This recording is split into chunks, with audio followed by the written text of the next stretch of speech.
Let's talk about the CFTC, the SEC, and how ridiculous these two stories are. The CFTC just announced new Tech Innovation Office to oversee crypto.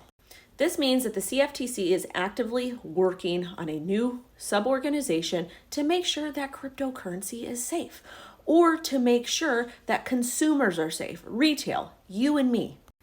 And now we have the SEC that just launched probe into Coinbase over alleged securities listings.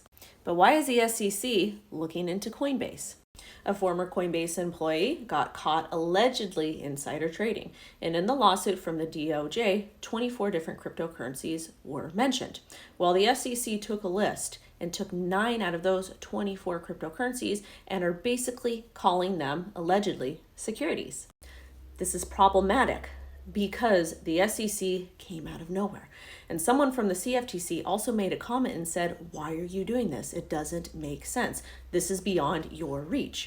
And Coinbase follows rules and regulations by the United States government. Heck, they're even working with ICE, and they're very, very strict with their KYC. So why would Coinbase list something that was a security? Well, in fact, they didn't. They've got a really big legal team. They do everything on the up and up. So the fact that the SEC approved Coinbase to go public, but is now coming back and having a problem with some of the assets listed on the platform is very problematic. They knew those assets were trading there and said nothing. The only reason why they're saying something is because of this court case with the DOJ. And instead of establishing some sort of framework for crypto, like what the CFTC is trying to do, they are now going back in time and trying to blame Coinbase for some problems. Which it wasn't even the actions of Coinbase, it was the action of a former employee.